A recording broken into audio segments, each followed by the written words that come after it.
Well, time for Immortal Behaviour. First time I've had the chance to do this. Pick the mind of the eighth. Andrew Johns, nice to see you, Joey. Hello. Very excited about this. Anthony Griffin, he's bitten the dust as coach in the National Rugby League. It begs the question now, who is the next in line to be the most stressed coach in the game? I'd have to say Brad Arthur would be thereabouts, but I understand he's pretty secure in his position unless Wayne Bennett goes there. I think maybe Paul Green may be under a little bit of pressure. All right, the Dragons, they've got a good run home in terms of their opposition, but no Paul Vaughan for the bulk of those 4 weeks. How much does that hurt their chances? Huge loss, huge loss. I think they've been struggling a little bit for go forward. I think they'll get beat this week by Para. I think Para will beat them. Para's on a bit of a roll. They're playing with great confidence. Look, I think they'll lose this game against Parramatta, then they'll win the next 3. I still think they're a chance. I wouldn't be writing the Dragons off. Okay, and that match against the Eels live on 9 Saturday Night Football. The other end of the scale, who's your wooden spooner? Well, I had a look at the draw. I think it's between Parramatta and the Cowboys. And next weekend they play each other. Yeah. So that'll decide who gets the wooden spoon. Okay, Kalyn Ponga. He's talked about wanting to play in the halves. Where does his future lie? If I was Newcastle, I'd be looking for a lightning quick fullback and playing Mitchell, Pearce and Kalyn together in the halves and just letting them float everywhere.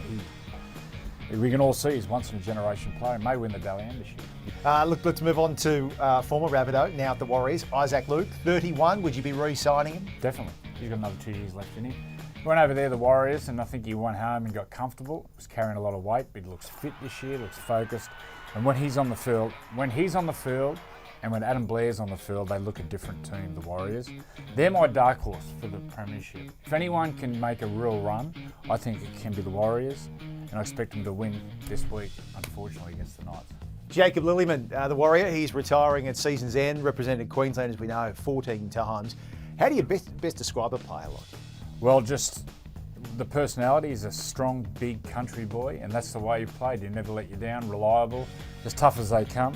And that's a great effort, 14 origins, I didn't realise that. And it's like in any team, you got your flash players, it's like building a house. You've got your master builders, your flash players, your architects, but you need your labourers who turn up every day and do their job, and that's what Jacob Lillyman would do. No fanfare, no complaint, you just turn up and get it done every week. What about the fall from grace of Lachlan Cootes at the Cowboys? They're talking that he's not wanted there. It's English Super League looking like his only option. Why not another NRL team?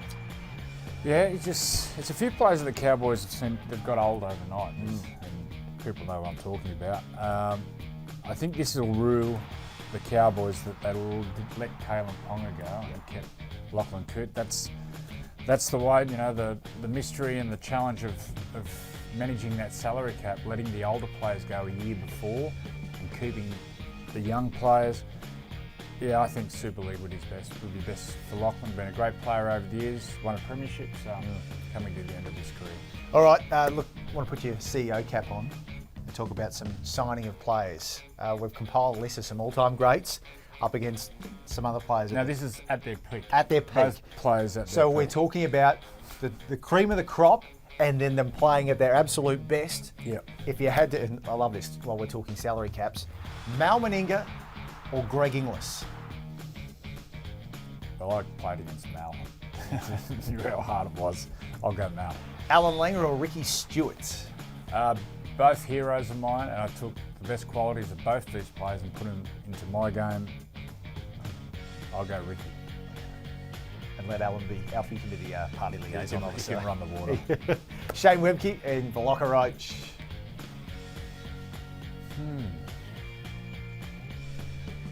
I'll go Blocker. Okay. Jeez, these are tough. Wayne Pearce and Bradley Clyde. Oh, Bradley Clyde. Okay.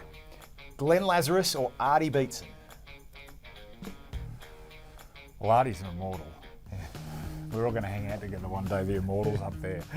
And Glenn Lazarus is the best front rower I've ever played with. I'll go Arthur. Just so we can have a beer in the immortal heaven. Terry Lamb, Cliff Lyons. I know what you'll say here, I think. Cliff Lyons. Okay. Yep. Eric Groth, Senior, and Wendell Saylor. Well, if I pick Wendell, I'd put a sock in his mouth, so shut him up. I'll go Wendell. Oh, he'll love that. Yeah, He's I going to know. love that. Brad Fittler or Laurie Daly?